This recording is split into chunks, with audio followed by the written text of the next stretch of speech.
Welcome, everyone, to the playoff edition of Fox Football Live. Thank you for tuning in. I'm your host, Damien Bartonek. We have a fantastic slate for you all to enjoy. So grab yourself a nice cold Dr. Pepper as we start with our game of the week. The Wall Hawks have been the team to beat in 3A football all season long. And tonight, it was a battle with Childress that would determine if they could go past the area round for the first time in a long time.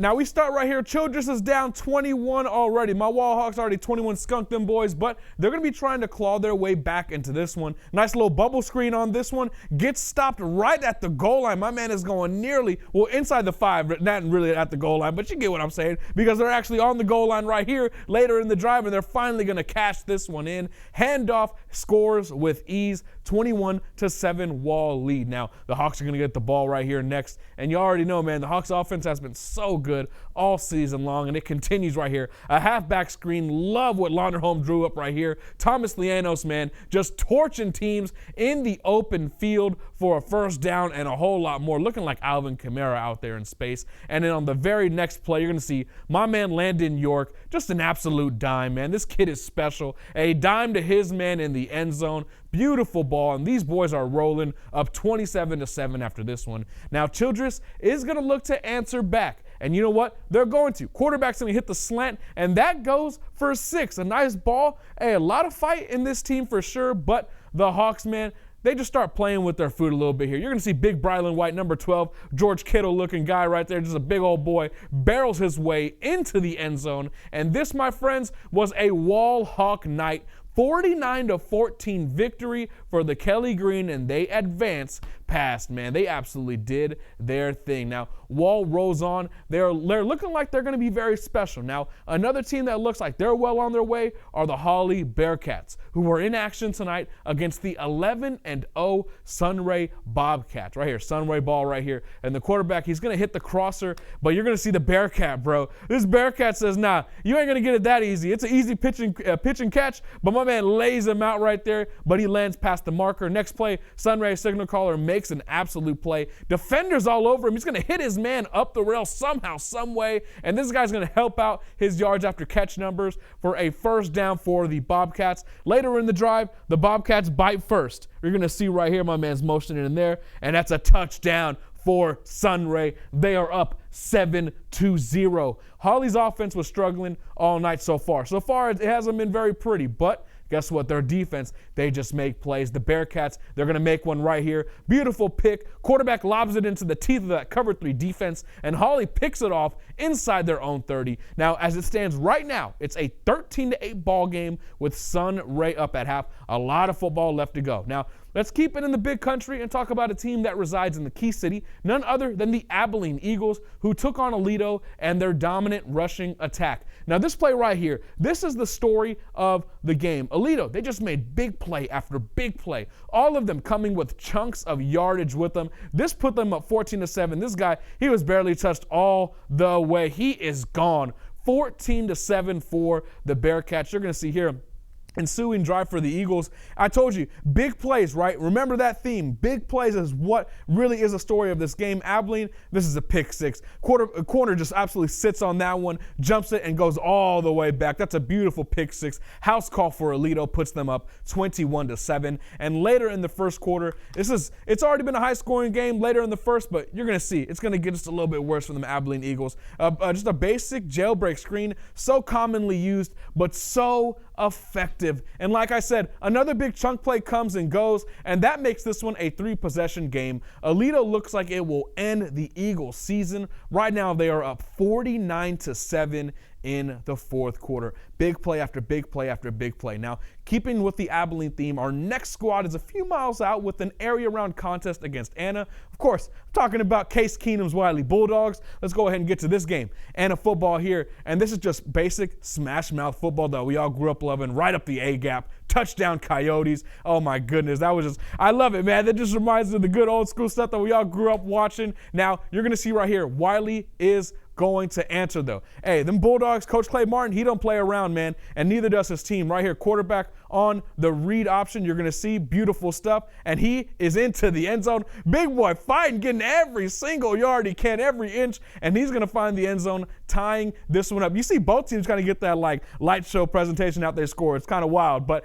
now the Coyotes, they're going to look to smack them back. This one's a basic inside zone play right out of the shotgun, and the running back bursts up the gut, nearly finding the end zone, but the Coyotes are going to cash it in right here. Beautiful fade ball thrown for the score. My man catches it. The wily defender throws him down, but guess what? It's a little too late for that, buddy. Coyotes go up 14-7, and later in the first, you're going to see right here a beautiful play design. Blocking up front is great. You see the two pullers right there, just an off-tackle run, and the running back goes all the way. Touchdown Coyotes, and they are running it up on Wiley right now, up 42-14 at halftime.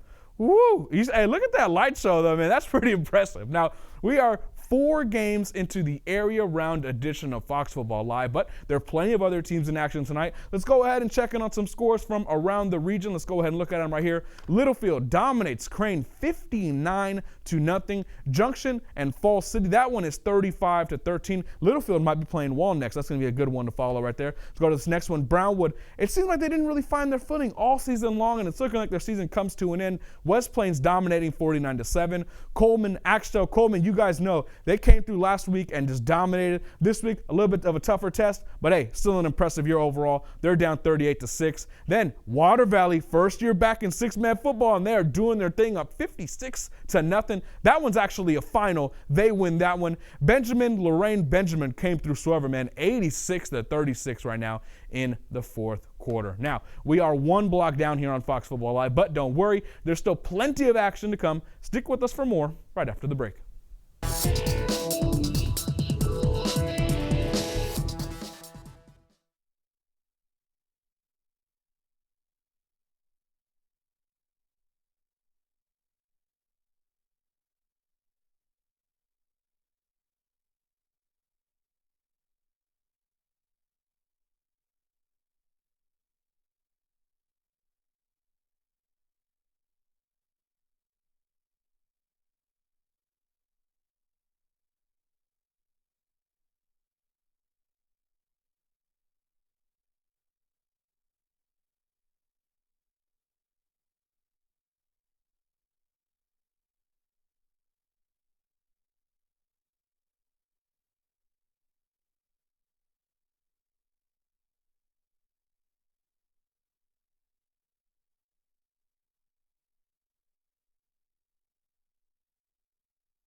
Welcome back, West Texas. Playoff football has me feeling right, so it's only correct if we start with the team looking to advance past the area round for the third time in 5 years, that team being the Jim Ned Indians, who took on Dalhart. Let's go ahead and get to this game right here. Now, this was a defensive battle early. You're going to see quarterback Chip Chambers, a great football name, by the way, but he is pressured and nearly tackled for a huge loss on the sack, but got the football away. That's high IQ play right there. Dalhart's going to look to get something going, and man, look at this play by the quarterback right here. On the rollout, lucky lefty thrown across his body, makes chicken salad out of chicken feathers, and finds his man for a first down. Third down now, you're going to see same drive, and man, the Wolves almost make a huge mistake, nearly giving the ball back to the Indians, but it's close to Christmas time. It is the season of giving, and you know what? Hey, on this very next play, you're going to see something very special, something very nice, something that we all need to strive to do. This be a giving person. Look at this right here. A huge hit right here. Boo! And the ball comes out. That is a fumble, and it gives Jim Ned the ball right back. Oh my goodness. Now, Indians ball here. You're going to see basic play that we see a lot here in high school football, outside zone, and it's going to pick up 6. It's going to set up a 4th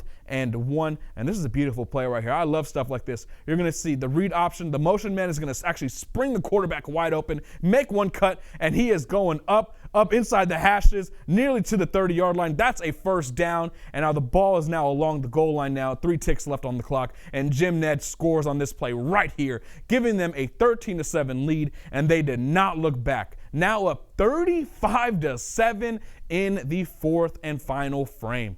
Woo! Okay, on to some undefeated action now at the 2A level. Them Stanford Bulldogs haven't played nice all season long. Currently 11-0, and to keep their streak alive, they had to get through Panhandle High. Let's go ahead and see how it all went down right here. First quarter, first drive, simple play again. It's like high school football. The best stuff is always simple, baby. A halfback power, simple yet effective, and that is an easy 6 points for the Bulldogs. Next drive for Stanford, and my man Christian Duran looks like Jaden Daniels on the quarterback sweep as he glides his way into the end zone. 14-0 for Stanford. And I love this 2-back set out of the shotgun, man. I love it. 2 guards ended up going to pull to the weak side, and guess what? Caston Vega has a reservation for 6. Ain't no one catching that young man right there. That is 21 nada for Stanford. Easy money. Now, it was all on the ground for the Dogs. This time, same old, man. That outside zone, that stretch play, all the way down to the goal line, and that's going to give the Bulldogs a 28-point lead, and they never looked back. Stanford stays undefeated, 12-0,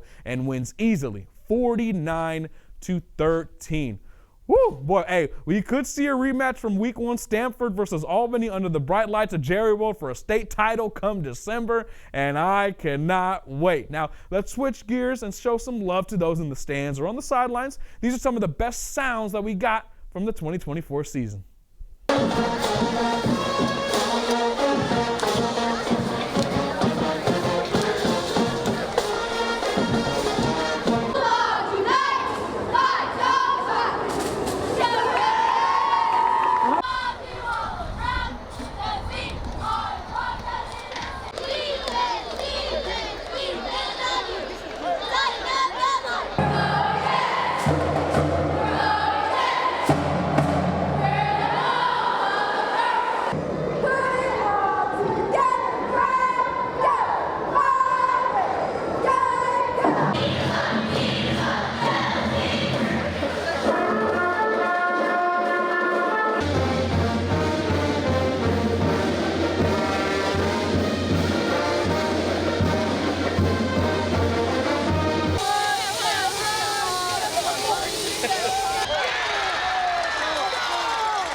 $17-10 Lakeview.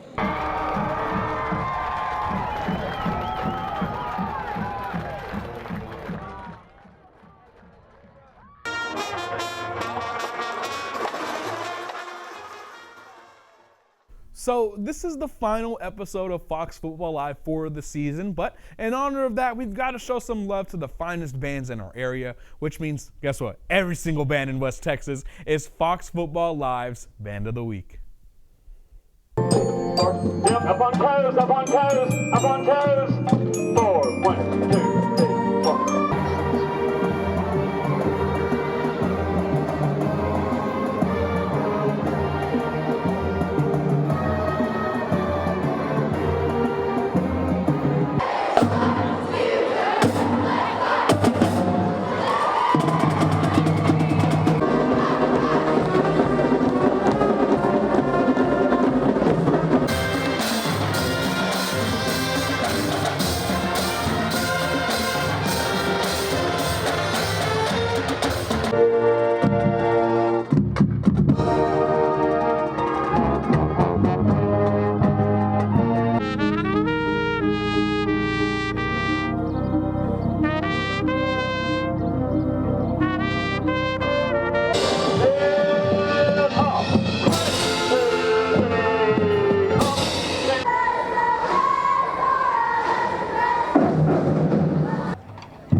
2, 3, 4. 1, 2, 3, 4.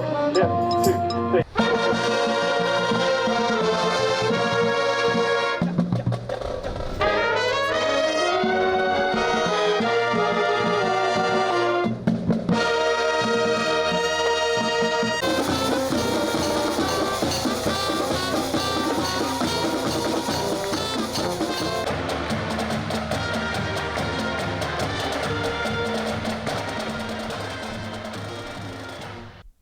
I don't know if y'all saw that kid's shirt. It said class of 2030.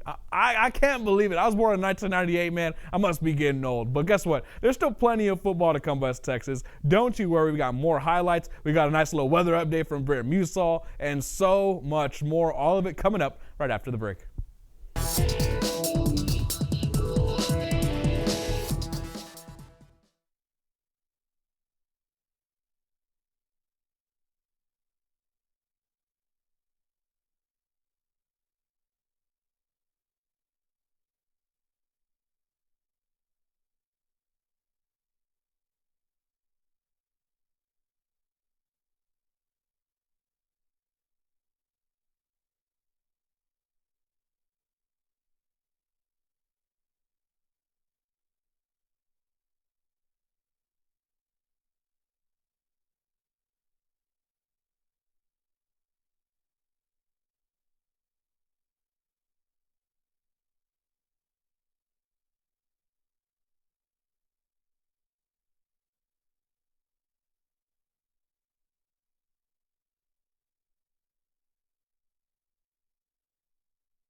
Welcome back, everyone. Let's go ahead and head up near Lubbock and Odessa and check in with our friends over at Anson and Post. Both schools, they've had a great season. It's been a lot of good stuff going on, and they had a thriller of a fight there in the area round, and it would even require some free football for a winner to emerge. Let's go straight up, man. Post Malone, Post I out there doing their thing. First drive, a quick curl route, and my man turns on the burners. I've seen plenty of Dallas Cowboys make plays like that in my day against my favorite team, and Posty is up 7-0. But Anson fires right back, quarterback draw, and look at the signal caller getting airborne right there, getting Evan airborne into the end zone, 4-6, knotting this one up at 7 apiece. But Post is going to hit him right back. Not with the post, but with a double move. You saw the quarterback with the pump fake, and the wideout chopped those feet. Look at that beautiful deep ball right there. Easy stuff. And that will put the fellas in white up 21-7. Yet, Anson, hey, they are fighters, man.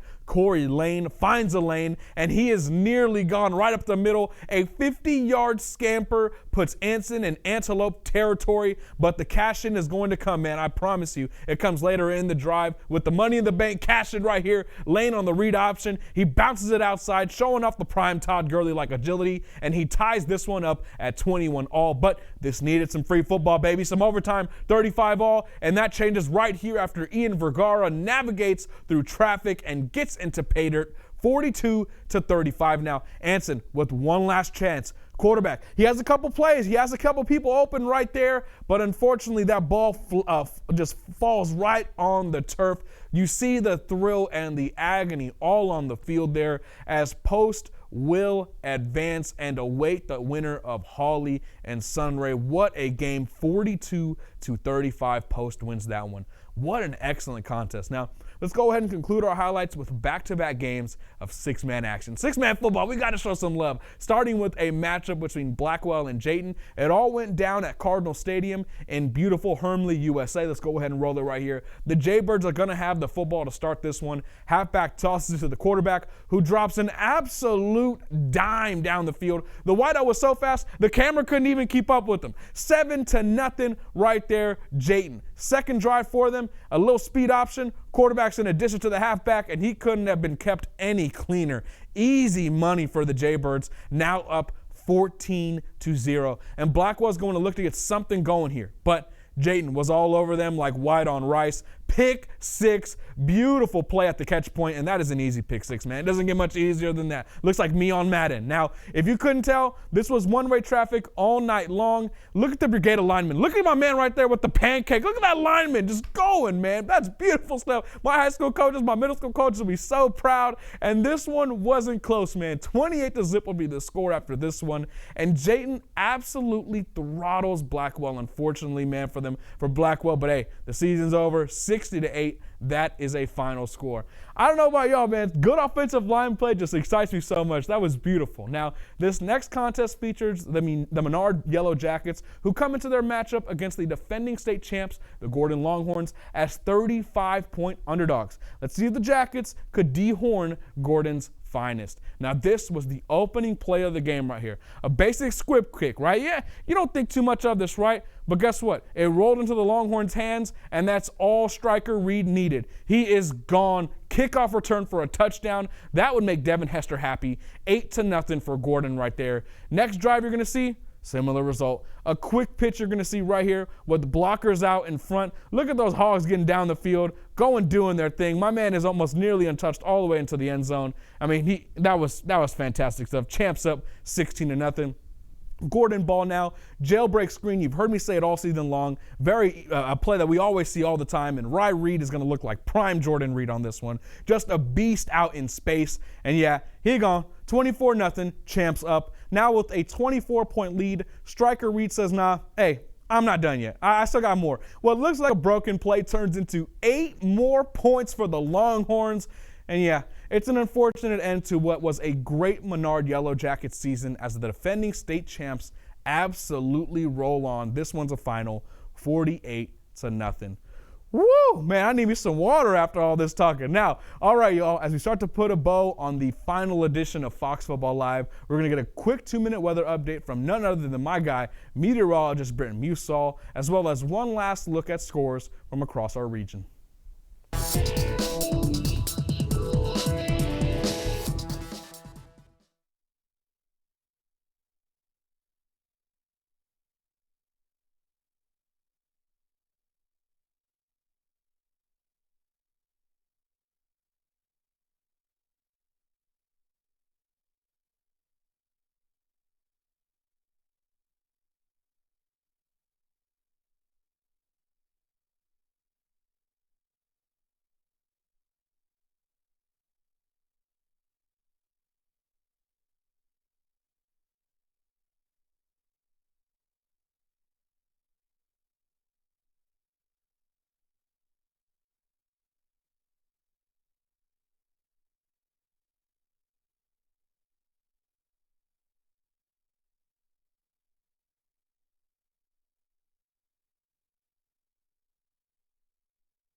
Good evening, everyone. It was definitely a chilly start to the end of the work week. Low temperature this morning at St. Angelo Mathis Airport, 35 degrees, so below that typical low temperature of 40 degrees. For the afternoon, though, I honestly don't think you could ask for much better weather. The high was 75, and yeah, it's above that typical high temperature of 67. Just felt like a great November day across the area. We've been as cold as 21 on this day 98 years ago when it was very cold in 1926. Saturday, looking to be a perfect day for any of those outdoor plans, especially if you find yourself out and about watching some college football. Bemidji State going to be playing at Angelo State University. Kickoffs at 1 p.m. in St. Angelo. 73 degrees and sunny skies for kickoff. 75 degrees by 2 and 3 o'clock. One weather impact you might be looking at is maybe some gusty winds Saturday. Overall, though, not looking to see any huge weather impacts, just great weather. Same story in Nacogdoches, where Abilene Christian going to be playing against Stephen F. Austin University. That's where Mama Musall went to school. 70 degrees for kickoff at 2 p.m. and sunny skies, 70 degrees by 3 p.m. and 69 degrees by 4 p.m. And of course, you can't talk college football without talking my Fightin' Texas Aggies. Auburn, which is where my father went to school, my dad went to Auburn, playing against the Fightin' Texas Aggies in College Station. Kickoffs at 6:30 p.m. and the temperature is looking to be about 63 degrees by 6 p.m. and throughout the night, those temperatures are going to be dropping. So if you do find yourself at the station, probably going to want to take a jacket with you. Damien, back to you. Thank you, Brendan. Look at my man looking nice with a fresh fade right there. Hey, you know what I'm saying? My man's looking good. Now, let's take a look at some of the latest scores from West Texas playoff football games now. Let's go ahead and run it, Desmond. All right, Canyon, Randall, and Andrews. Andrews' season is wraps now. Randall Randall Case comes through and wins 42-36. After this one, Hereford, Stephenville. Stephenville wins this one 35-7. That is a final. Let's go to this next one right here. Wink. Unfortunately, I'm going to have to hear from our Ethan Purcell once again because Wink wins 35-20. That one's actually a final right now, 35-20. Wink Wildcats. Ethan Purcell, please, I hope you're not watching this. But Westbrook Wildcats, that's a Wildcat. I like them. Westbrook Wildcats, 92-52 over Newcastle. Hey, they're doing their thing, and they look like they might go back to the state championship. Oh, my goodness. Well, all right, y'all. That's it. That is the season. That's it for us at Fox Football Live at Fox West Texas. Oh my goodness, man! If I had an hour, 2 hours, it wouldn't be enough to tell you how appreciative I am of everything I've experienced this season, from all the people at home, all the people in the stands, all the athletes, everything like that. I greatly appreciate it. We greatly appreciate every single one of you that tuned in, whether it was on streaming, whether it was on TV, regardless. We all appreciate it very, very much. So many people made this happen, whether it's Desmond in the booth, Brandon, Britton, Riley, Sean, Ethan, Alicia. So many people made this happen, and we from all of us, we thank y'all very, very much. And I thank them for also contributing to the show as well. Now, with that said, that does it. I appreciate you all. Have a great weekend. Have a great holidays. And shout out to every single West Texas team that won tonight. We greatly appreciate it. With that said, Damien Bartonek signing off for the last time this season. I'll see y'all later.